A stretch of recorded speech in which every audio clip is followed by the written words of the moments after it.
Welcome to week 3 of HOS 121. This week we will look at socialization and social context, which is one of our 3 major themes for our subject. This lecture looks at the concept of human ecology and the bioecological model of human development, which is a type of theory looking at human development, and the person who developed that theory, whose name is Yuri Bronfenbrenner. So when you hear the word ecology, you might think about different types of environments that come from nature, like the ecology of a desert or a rainforest. But the field of human ecology, which is really a subfield of the broader area of human development, study of human development, looks at how humans develop within biological, psychological, social, and cultural contexts, and how being within different types of contexts shapes human development. And so the field of human ecology as a subfield of human development really emphasizes the importance of context when looking at how the life course or the lifespan progresses. So it's a particular perspective on human development that we'll be using throughout our subject, and again, it really speaks to the idea of context, which is what we're going to explore this week. So the person who's credited with really starting the field of human ecology is a man by the name of Yuri Bronfenbrenner, and he was a professor at Cornell University, and he was a professor of developmental psychology, and through his development of the bioecological model of human development, he really developed a new field called human ecology. And so the real breakthrough that Professor Bronfenbrenner is credited with is to look at human development, using this ecological model that bears his name, by bringing together different elements of study. So people say that, and researchers say that before Bronfenbrenner, child psychologists studied the child, sociologists examined the family, anthropologists studied the society, and economists studied the economic framework of the times, and then political scientists studied the structure. And while that's still true, the bioecological model is a way of thinking about all those forces. So the family, the child, the individual, the society, the economy, the political context, and thinking about how all those forces come to bear on the life of a particular individual all at once, so that you're not cutting it up into silos and thinking about things separately.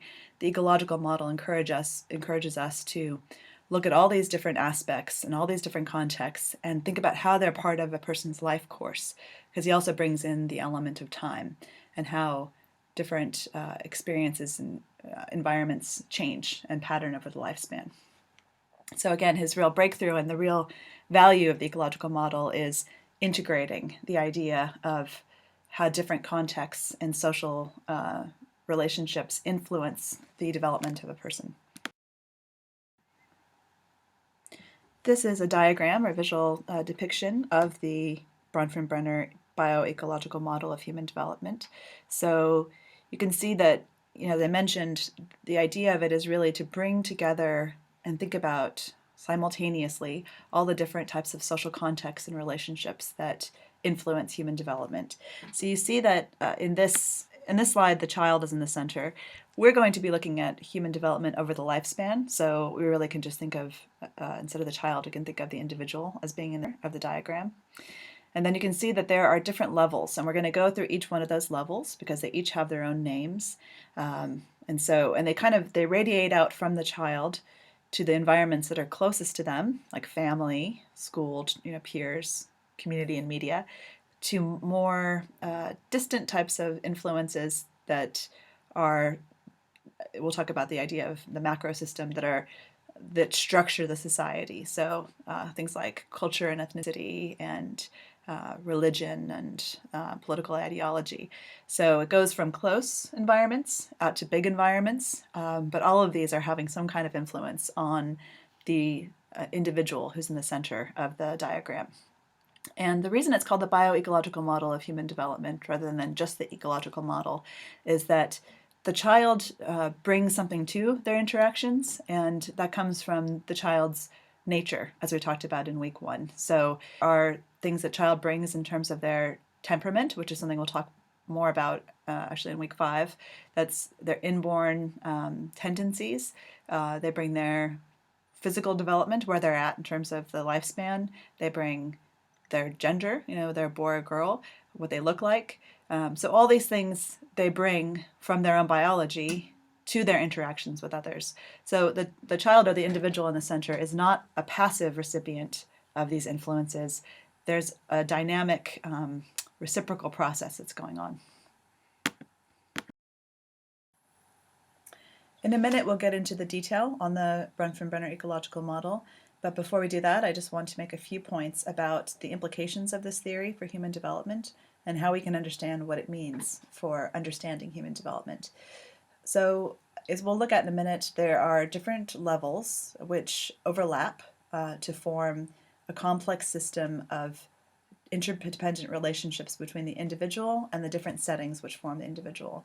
So, the individual is in the center, and simultaneously the individual is experiencing multiple environments, multiple relationships, multiple influences, and these overlap. So, they're experiencing a school that's within a society, and those two types of influences are heavily intertwined in terms of what happens within the school is really dictated by the broader society and social policy. So there's a lot of complexity and interaction among the environments and the relationships that an individual experiences. Another key point about the ecological model, the bioecological model, is that development over the lifespan occurs in increasingly complex interactions between the individual and the environment.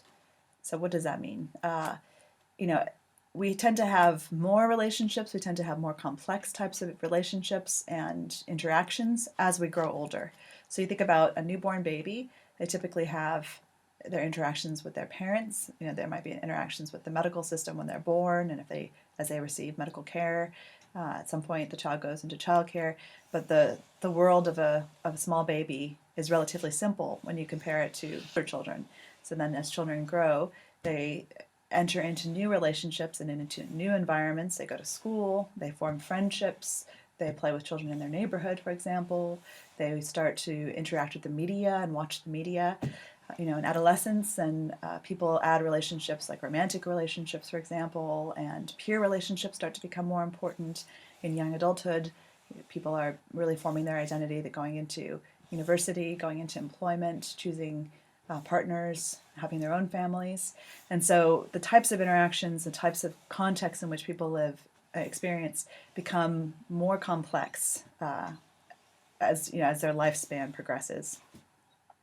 And really, development is an outcome that has to do with the interaction between the person, the environment, and the outcome that we're looking at.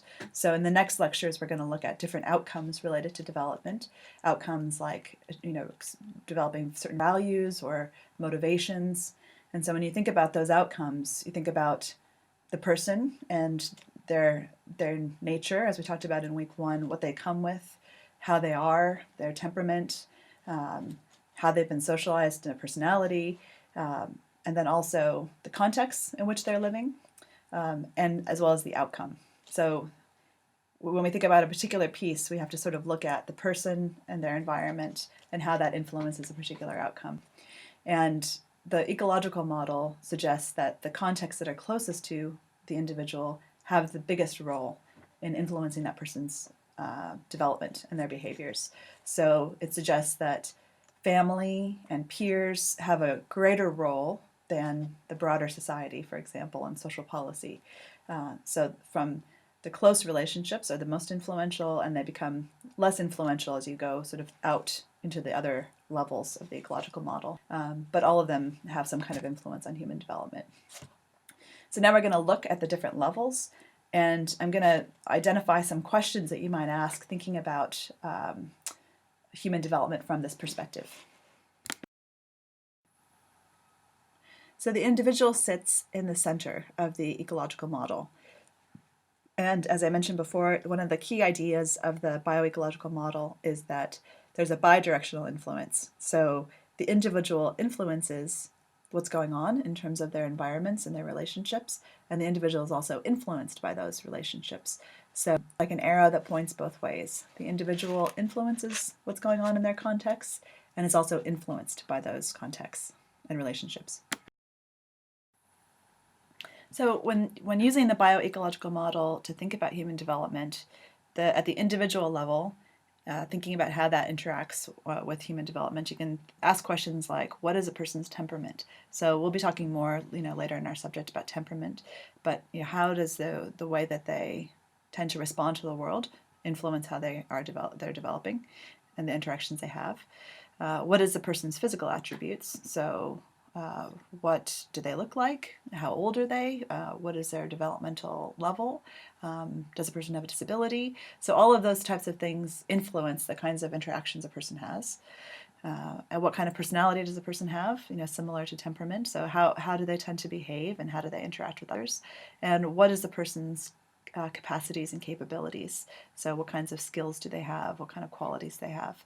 So those are the kinds of questions using this model you might ask, thinking about the individual level. The microsystem level of the bioecological model of human development is the idea of those activities and relationships that are in the settings that are closest to the individual. So these are settings like school and childcare for children, family, peers, media, community. And since we're looking at the lifespan, we can add different contexts like university, employers. So the different close environments that people experience, the close relationships that they have, and that's why microsystem means small. So small in the sense of close, intimate types of relationships and contexts.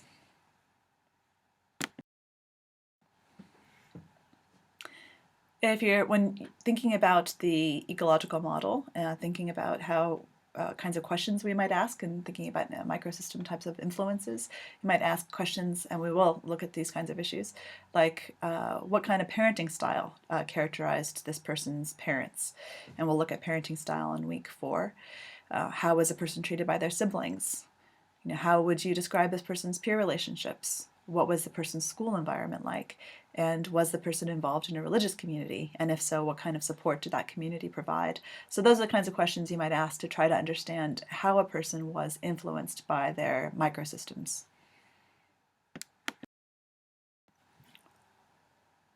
The mesosystem is the idea of the way that two or more microsystems interrelate. And so a lot of different types of microsystems that we experience, or those close contexts and environments, overlap. So when someone is having a peer relationship, they're often having a peer relationship within the context of a school or within the context of their neighborhood. Or if someone is experiencing something like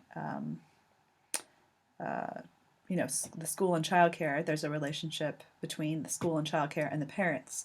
So what are the kind of overlaps? For example, school is within a community that influences the type of school, the kind of resources that school has. How the peers interact with the media is another one, for example. So peers may encourage children to listen to certain kind of music or watch a certain kind of television show. So there's a lot of interactions between those types of close environments and relationships. So in thinking about the mesosystem, we would ask questions about human development, like what were the connections between the school and the parent like when a child, person was developing, or what links to opportunities were available to a person. So were there, for example, opportunities for sport or for music within a school or within a community that helped a person develop their abilities? The exosystem, another level of the ecological model, is exo means outside in this context, and it's outside the child's or the individual's direct experience. So it's a setting in which the person is not an active participant, but it affects the person within one of their microsystems.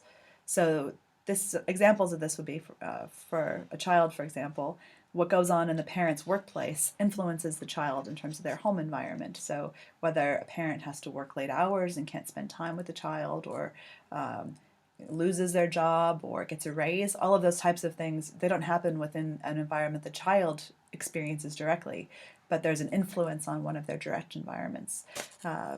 Other things might be like school administration. The kinds of decisions that are made within the administration of a school can influence what the child experiences in their own classroom. Or if you're thinking about adults in the way that their ecological models, what happens in terms of the a company that a person might work for in the headquarters, you might work in a regional branch, decisions that are made by administrators can influence what someone experiences in their direct workplace. So again, the idea of the exosystem is that it's outside of someone's direct experience, but it influences one of their microsystems. So when thinking about the exosystem, we might ask questions about human development like, are decisions made within a certain context that have children and families in mind? Are there supports to help families balance the stress that are created by things like the workplace? How well is someone's interest represented when they're not participating? You can think about in a school setting, certain communities have more influence, maybe they'll get more resources. So how are their interests being considered when they're not directly part of the decision making? And then another level of the ecological model, as I mentioned before, is the idea of the macro system, the large environments that really are the big picture, that shape the larger society in which people belong, and also the subcultures in which they experience. So subcultures can be things like being part of a religious group, being part of a certain ethnic, racial group, being part of really like a super sporty culture. So being really into a certain sport, or being really into cars could be a subculture. So it's a group who have some kind of shared values and interests that also can function as a system. So it's those bigger influences to which people belong, and that really have a strong influence on belief systems, lifestyles, and the ways that people interact. So when thinking about the macro system and human development, we might ask questions like, to what values, like moral values, religious values, cultural values, is this person exposed that shape the way that they develop their own values? In the person society, are some groups valued at the expense of others? So is there sexism or is there racism that subtly influences the way that people see the world in terms of, and themselves, very likely? And is this person society have an individualistic type of orientation or a more collectivistic type of orientation? So are people encouraged to think about themselves as individuals as being the most important, or is the group the thing that is considered to be the most important in the society? So, and then finally, the last level is really, it's about adding the element of time. So it's not separate types of contexts or relationships. It's really about how contexts and relationships change within a society at different periods of time. So how things are different, as we talked about in week one, for your generation versus your parents' generation and your grandparents' generation.